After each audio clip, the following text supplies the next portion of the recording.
right, today we're talking to Bunny Young from Better Place Consulting. Bunny, there's a lot we want to talk to you about today. We want to talk about business mindset and mental health. But first, I want to ask about your previous career as a stunt woman. That sounds fascinating. How did you get into that line of work? I literally married into it. So my husband and I met at a movie studio. He's a stuntman. And so when we were dating, he had an opportunity to go to China. We were planning on getting married, I think.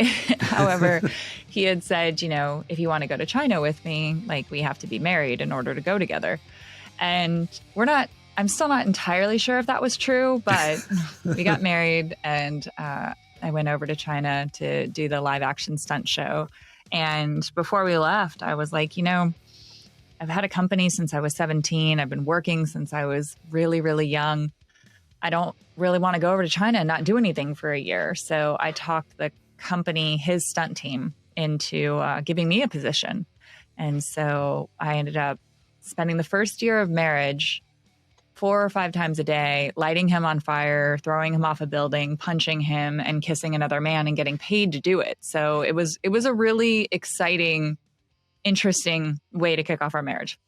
Well, yeah, if you can get through all that, then I think your marriage is going to go the long haul. I know. That's I know. amazing. Any movies or shows we might be familiar with? So as far as my husband goes, he's done some indie films and commercials and all of that kind of stuff. So the show that we did was a live action stunt show, kind of like they have at Universal Studios. Mm-hmm. So that's what I did. And then we did some equine stunts back at the movie studio that we met at in Tucson. And so, yeah, there was one, I think it was an Aflac commercial where they needed a horse to be rode into a bar. And we had a paint horse that was a Percheron, which is a giant draft horse. And the movie, like, sets back then, and it was a very old set, they did not build the doors very large because they wanted the actors to appear larger than they were. And so I rode this huge horse into the bar because no one else would do it. And I had a little bit of experience riding a horse into a public area. So I did it. I thought I was going to decapitate myself. And that was like 2008. And then some of my husband's stunt team, a few of them have worked on Black Panther, Wakanda Forever, a lot of the Marvel movies. Nice. So my husband ended up joining the military. And so stunts are more of a part-time thing now. But everybody else that was on the team with him has gone on to do some incredible things. And it's really amazing to be able to show my daughters like what a stunt woman is capable of doing, whether it's with a motorcycle or a car or doing a descender down a building. Like, it's just really cool. It's changed the way that we watch movies. That sounds awesome. Now, if your daughters say, Mom, I want to be a stunt woman just like you, what are you going to say? Absolutely. Okay, great. Absolutely. I think it's ironic because I modeled before I did stunts, and I truly believe that stunts are safer. Really? Why is that? It requires a different kind of team. And I think the psychological safety as well, rather than as a woman growing up being concerned that you're too fat or too skinny or don't fit into the sample sizes or that your walk isn't appropriate. As a stunt woman, you have a team that's entire job is to train you to be ready for that, 10 seconds that you're going to be on camera. And you have the actors and actresses that are grateful for you being there. And you have a safety team to put you out. And you have a medic there to take care of you in case something happens. And so, as modeling, yes, you're spending your entire life like trying to live up to the standards for that one photo or that one runway walk. But as a stunt woman, it was just a lot more fun because it doesn't really matter if you screw up, you can do the takeover. Mm-hmm. And it was a lot more forgiving, and the culture was a lot more inclusive than modeling. I mean, there are, competition between stunt women, but not nearly. It wasn't as cutthroat as, it doesn't mean that they're not going to talk to you or help you with a stunt or wish you the best. Whereas in modeling, it's just so cutthroat and so, unfriendly.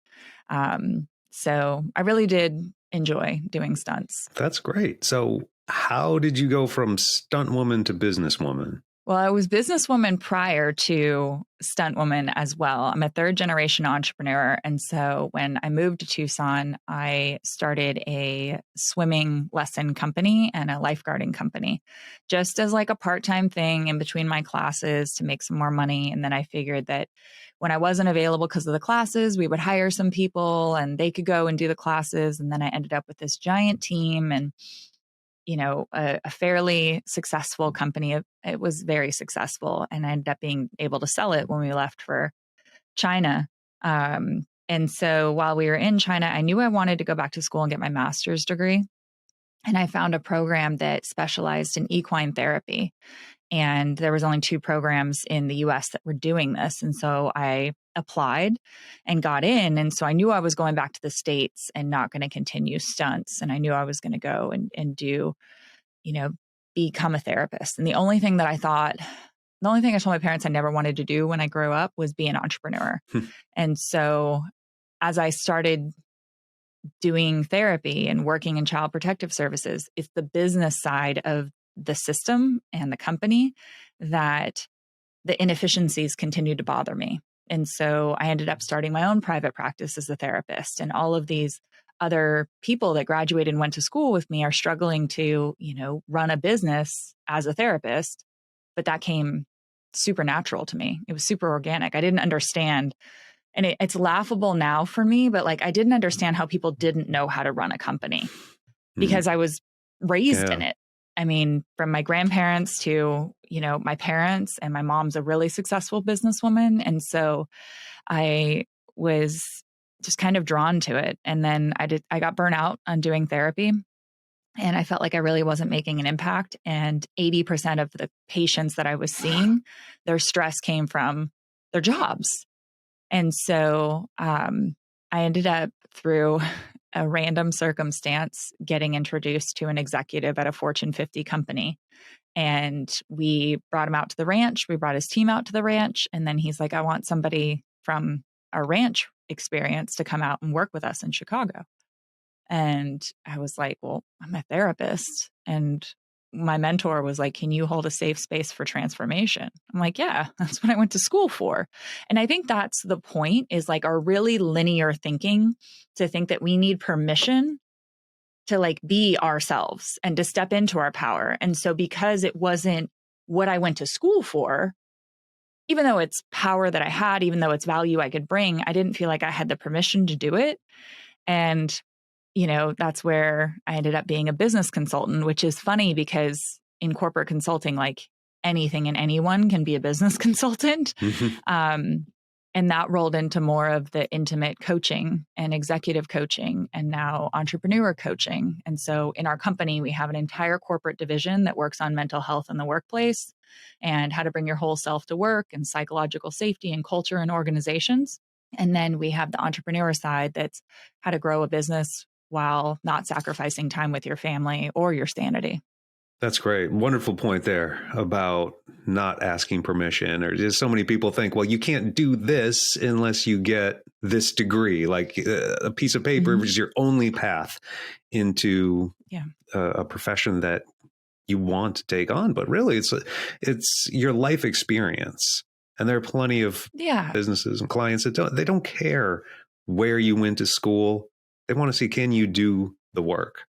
Well, like, let's be clear. I had heart surgery in October, and I'm not going to go and sit under the knife of somebody that's not a doctor or hasn't been trained in surgery or anything like that, Right. And that doesn't mean that my surgeon is just a surgeon as well. Like, I know for a fact that my surgeon lectures and educates, and by like what we were talking about, my surgeon could be like, no, I can't go lecture because I didn't, get a degree in speaking. I didn't get a degree in teaching. I got a degree in surgery. However, there's a balance between education and like your innate skill set that you were born with and being able to live life in that balance. Everything that I do in my companies today has DNA from, psychology and from human behavior. And I think that's why our company and our methods and our programs are so successful, is because I'm somewhat of an expert on human behavior when it comes to work.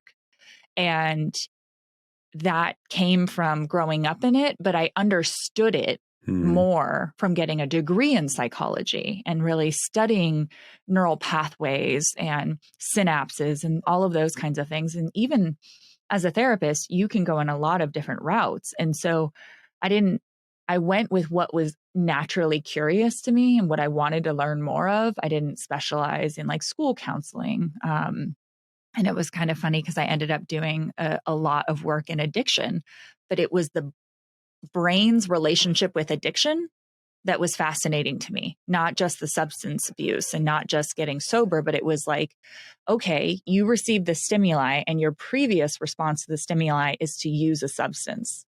So how do we change that behavior? And it's a lot of the same work that I'm now doing in organizations and in corporate and with my, individual coaching clients. It's like, how do we understand how to have the optimal result from a stressful stimuli or from an opportunistic stimuli? Let's talk a little bit about A Better Place Consulting, just to make sure everybody knows exactly what you do. Tell us what that company is about and what problems you were looking to solve when you started it. Yeah, I think when I started it, I was solving the problem of having so much consulting and like independent contractor work that I needed to be able to have an actual company to put it through. That was the original problem that it solved. And it allowed me to build a team, and it allowed me to take a year off last year with my kids while my husband was deployed. And what we meant when I founded A Better Place, was how we can make a difference, how we can make the world better by improving individuals' lives. And so the logo is a starfish. And if you've ever heard of the starfish story, it's, a little kid is walking along the beach after a storm, and there's thousands of starfish that have washed up. And there's an old man that's like, what are you doing? And the kid takes a starfish and throws it back in the ocean and says, the sun's coming out and all these starfish are going to die if I don't do something. And the old man says, there's thousands of starfish and one of you, you're not going to make a difference. And the little kid picks up a starfish, throws it in the ocean, is like, I made a difference to that one. And so I started A Better Place Consulting as a boutique consulting firm to work within major corporations to make that difference on a human level. And to really not just ignite human potential, but also create a safe space for people to feel like they can make a difference and feel like they're fulfilling their purpose, no matter if it's in a Fortune 50 company or if it's a solopreneurship. I loved the work that I was doing in the corporations for the time that I was doing it. But what really lit me up was being able to work with people like my parents who, love what they do, and they have brought in all of their experience and all of their years, and they have a family that they want to enjoy time with, and they're trading time for money, and they don't know how to scale without working harder. And so being able to really help with that and help them work on their companies instead of in their companies is something that I found that I'm really good at, both from the psychological and the strategic side. And not that I don't still do that in corporations. However, corporations, sometimes it's like turning a cruise ship.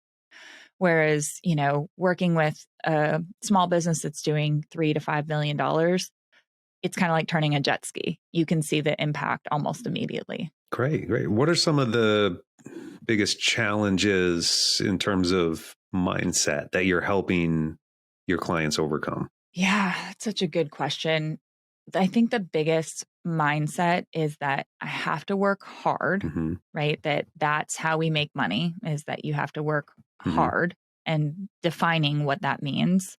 And then also just breaking the habits of the way that that we've done it and the way that we have been doing it. It's 2023. There's, basically we go through everything in a company and look at what we can automate, delegate, outsource, and eliminate.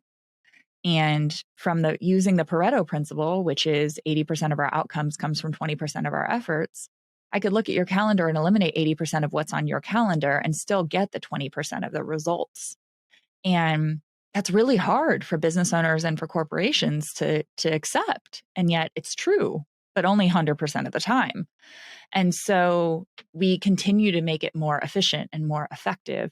And it's breaking that codependency with my value is tied to the amount of hours that I'm putting in. It's tied to how busy I am. It's tied to how available I am.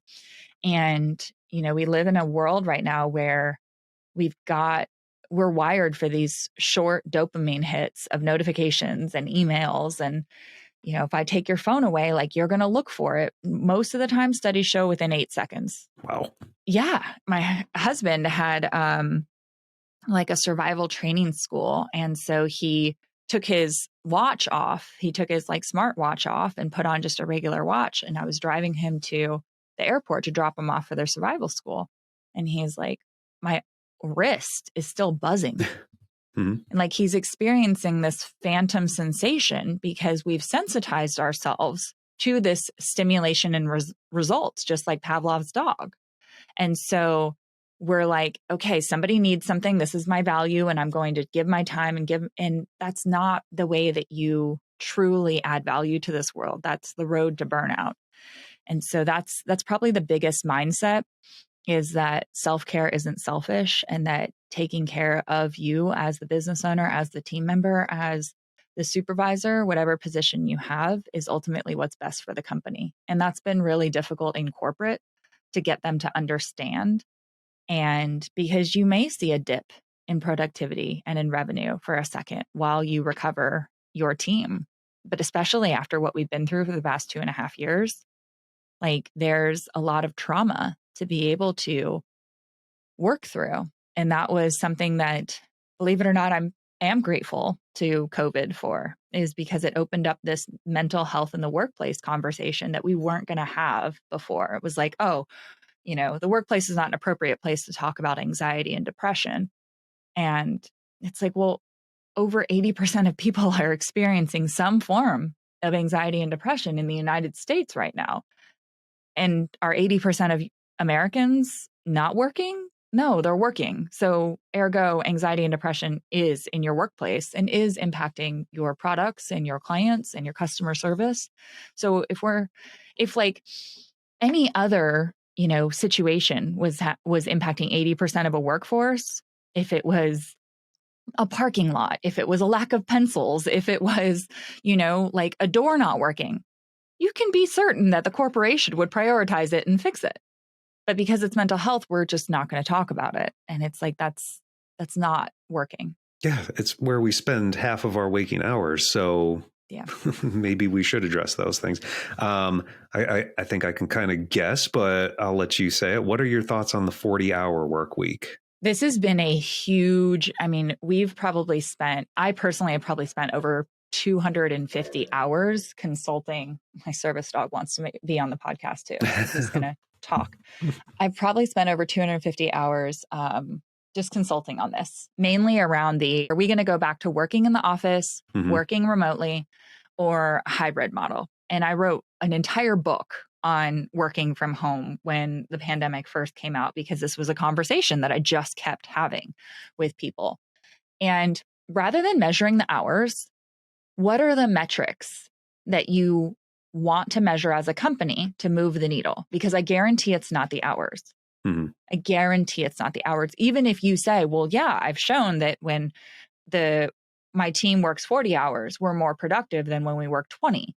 It's like, but what are they doing in that 40 hours? Because measuring the hours is never the answer. And so it's getting really clear on the metrics and moving away from this 40 hours because that's the way we've always done it. And somebody somewhere made up the 40 hours. Somebody somewhere made up, 8 to 5, 9 to 5 work week.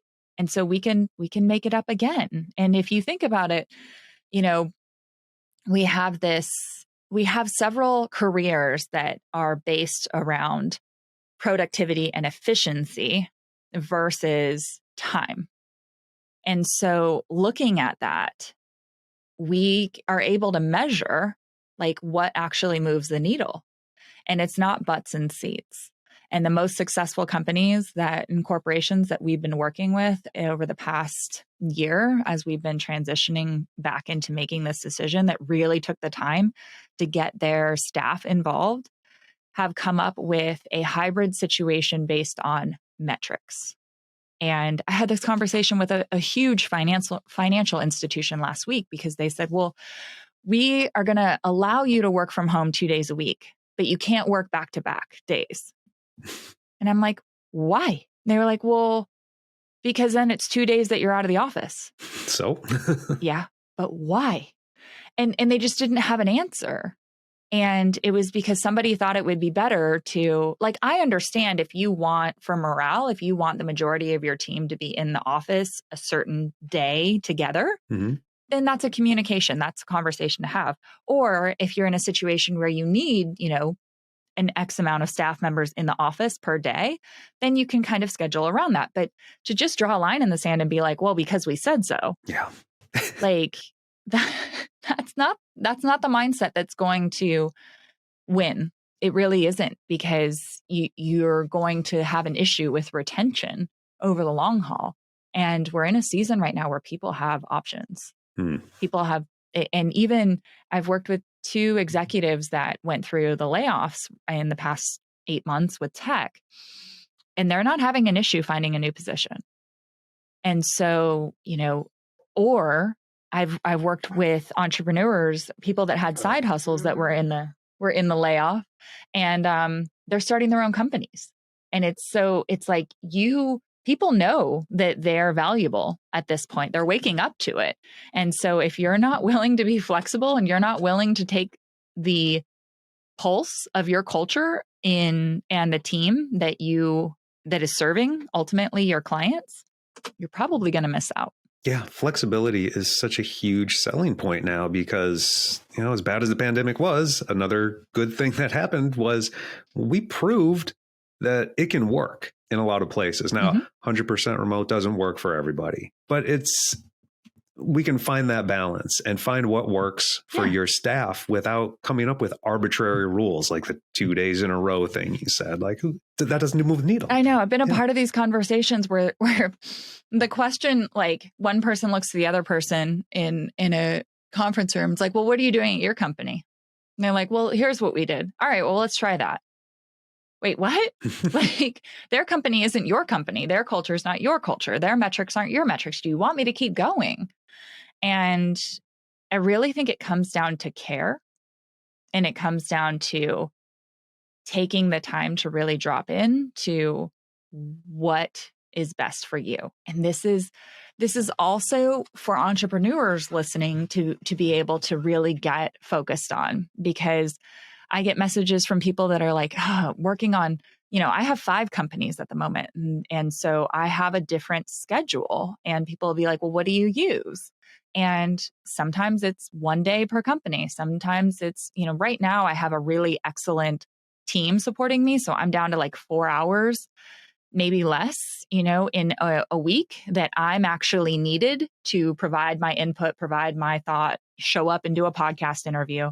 And I'm grateful for that. However, like, I've built the team and I'm making that investment, and I'm delegating and outsourcing so that I'm not doing everything. And so as an entrepreneur, when you're like, well, what's working for you? If you're working 40 hours a week right now, probably next week working 4 is not going to work for you. And you can start to dial it back, because 2 years ago or 3 years ago, I was probably working 10 hours a week. And so you have to start somewhere and be honest. And the Pareto principle, listing out everything that you're doing, and then listing out your wins and the actual things that are moving the needle, and identifying those, and making sure there's time on your calendar for that. But the messages that I get that are like, I'm trying to just work on my nonprofit on this day, and my work, real job on this day, and I'm trying to do my 9 to 5 and just focus on Saturdays on my side hustle, and it's not working for me, then find something that does. Just like, time blocking doesn't have to be a full day, doesn't have to be a full hour. It can be, a certain energy block if you wanted it to. So I just want to give everybody permission to kind of not wait for their supervisor or a company or a coach to tell you what's going to work. I want you to get messy, and I want you to experiment for yourself. And even if you're in corporate, can't tell you how many team members have come up with better solutions than management. Aside from paying more attention to your time and placing more value on yourself in terms of your identity than the time you spend working, what else can individuals do to prevent burnout, or what can managers do to prevent burnout in their team? The number one thing is quite simple. Don't sleep with your cell phone in your bedroom, and don't touch your cell phone for the first hour to 90 minutes that you're awake. Good advice. Why does that matter so much? Well, that's a really great question, because it sets your nervous system up to be in that hyper responsive. So when you wake up, you're in this theta zone in your brain waves. And so being able to use that theta, it's like a dreamlike state, and then abruptly be on your cell phone and read email and like immediately have to hop into the doing. It's really disruptive to your brain waves, and it's really disruptive to your nervous system. And so it dictates how the rest of your day is going to go, which is reactive. Versus if you take that 60 to 90 minutes without your cell phone, you get to decide how your day is going to go. And in that dreamlike state, you can start mentioning gratitudes or mentioning, think about some of the things you have on your plate for that day and how you want them to go. And so you're actually, what you're doing with that, it's not woo, it's actual psychological programming to tell your nervous system, here's the kind of state that I'm choosing for the day. And it will dramatically impact how you show up with your children, how you drive, how you make decisions for that day versus just immediately going into reactivity. And then if you do this for an extended period of time, it impacts your sleep, it impacts your digestion, it impacts your overall mental, emotional, physical health, because you're allowing your cells that extra 90 minutes after you get up to really continue that repair versus already putting them to work and taking the energy back out of them. And you'll sleep better. That's great advice. Hard habits to break, but I think we can both encourage every listener out there, just try it. Just try it and you'll see a difference. Yeah. Well, I hosted a retreat in Hawaii in December, and I had my phone on silent for that retreat for the whole week. I haven't taken my phone off of silent. That's awesome. We're recording this in April, and it's an experiment to be like, how long, at what point, because I grew up without a cell phone, like at what point did I decide that my life is completely dependent on this electronic device? And so I pick up my cell phone and voice what I'm going to use it for as an intention. Like this is a super disciplined exercise so that I don't just mindlessly scroll for 45 minutes, because having multiple heart conditions and, getting a brain injury from a car accident a couple of years ago, I don't want to waste my life. And so I don't want to waste 45 minutes like doom scrolling. And so I don't let my phone dictate when to pick it up. I do it. And it's really interesting because, I still manage to get all the calls that I need. Yeah. And you're in control of your phone, not the other way around. I love it. Well, Bunny, before we wrap up, I just want to ask you quickly about your service dog. On your website, this seems to be a pretty important part of your life. So what's your dog's name? Well, my current service dog is Guinness. He's laying at my feet right now, staring at me because he wants to go for a walk. I've had a service dog since I was 17 for my heart conditions. And it's kind of interesting being a professional with 6 legs and flying as much as I do. And we went to Europe twice last year because we have a client that's in Paris and in London. They have 2 locations. And so it's like, okay, well, if I'm going to come and work in person with your team for a week or 2 weeks, now we've got to take into consideration I'm flying with my service dog. And when I'm speaking, and like I'm a part of this mastermind, and I had a lot of anxiety about going into doing these in-person events with this mastermind and what that would mean with my service dog. And we did like strategy sessions and all this kind of stuff. And there was a person that was in the mastermind with me that's allergic to dogs. However, they saw my whole self and we were able to make accommodations.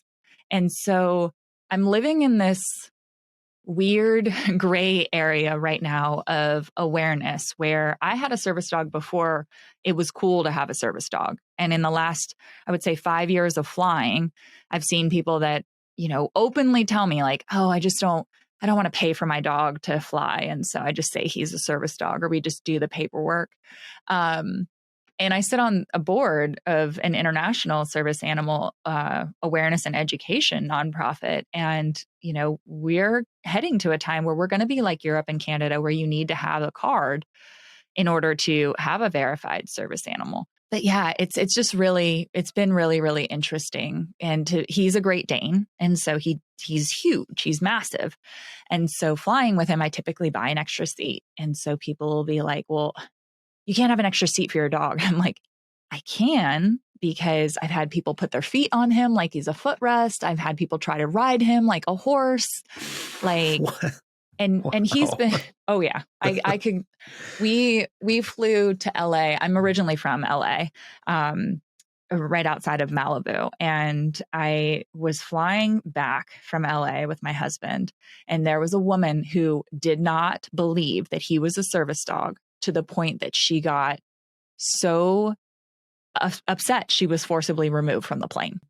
Wow. And just, I'm like, why do you even care? Like, we've bought the entire front row, my husband, myself, and we bought an extra seat so that he's not bothering you. And so it's just been interesting. And the two things that we hear from people all the time is like, oh, well, you know, we would invite you, but it's not really convenient. Like, we don't really have the space. Or it's so cool that you get to travel with your dog everywhere. And what I will remind people is that planning and executing and buying a vehicle around having a 165-pound piece of medical equipment that I have to make sure is fed, is walked, is watered on a daily basis, and navigating all of the people that don't know out there and that want to run up and kiss him and try to ride him and make a saddle comment, make a horse comment as we're walking through the airport. That's not convenient, but it's a little bit more convenient than dying. And so that's my choice, and that's what I'm doing. And so for anybody that's like, oh, we really want you to speak at our conference, but we're not really sure about the dog. Would you say that to somebody with a wheelchair? Mm-hmm. Good point. Like, we really want you to speak at our conference, but, you know, getting a ramp on the stage is a little inconvenient. It's like, you wouldn't say that. You wouldn't ask to pet somebody's wheelchair. You wouldn't ask for them to give you a ride. Like, you wouldn't take selfies with somebody in a wheelchair. But it happens all the time where people will, like, they will FaceTime a family member and be like, look at this dog. I'm like, you are gravely intruding on my privacy. But people just see it as permission to be able to do it. And so I'm hoping that through doing this podcast and continuing to speak on stages all around this world, that people will see that life with 6 legs is necessary for some people with a disability, and that life with a disability, first off, not all disabilities are visible.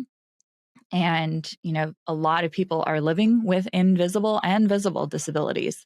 And so I'm grateful that Guinness improves what I'm able to do. I can do what most people can do. We've been on cruises and all sorts of things with Guinness. He's been in the Eiffel Tower. Great. He's one of the most like traveled service dogs probably. But just hopefully that helps with the perspective of what our life is like. Well, that's great. Thanks for sharing that. And I hope it gets through to some people, because I mean, some of the things you're saying, I'm like, it just seems like common sense. You just don't do that, but it's nuts. And please, people, no fake service dogs. If you don't actually need one, don't get like a fake vest or something just to save on a plane fare. Come on. Ridiculous. Oh yeah. Yeah. That was, I'll real quick, like when my mom, she had to have surgery because she was diagnosed with cancer. And I will never forget that, like, the surgeon walked into her hospital room after her surgery, and he was talking to her, and then he looks at me and he's like, is that a real service dog? And I'm like, yeah. And he's like, oh, because we go to the Outer Banks and we just buy a vest because we don't want to pay the pet deposit. And I'm like, this is a doctor. Wow. This is somebody who's gone to school for like 8 years of their lives and is randomly feeling like, whether through guilt or whatever, that it's okay to tell somebody with a disability and a service animal that they're too cheap to pay the pet fee for where they go or to board their dog, that they lie about having a disability. That's incredible. Like, and they're okay telling you about this as if, oh, there's no reason why you would take offense to something like that. Yeah. So he walked out in the hallway and I walked out with him, like away from my mom. And I came back in. My mom goes, "Did you have a little talk with him?" I said, "I did." Good. I did. I edumacated him. Good. I mean, I know the doctor's salary, it's pretty low, so I can understand wanting to save a few bucks, but come on. Well, Bunny, this has been great, very educational. Thank you for coming on the show. And where can people learn more about you and your work? Yeah, bunnyyoung.com is the best place to kind of find all of the things that we have going on. And then if you want to connect with me directly on Instagram at Bunny Has 6 Legs, and that's the number 6. And I'm sure it'll be in the show notes, but that's the best place to shoot me a DM. I actually listen to my DMs and read my DMs. And so you will get a hold of me there. And then we put a ton of free resources on bunnyyoung.com. So feel free to check those out and enjoy and make use of them. All right. Thanks, Bunny. Thank you.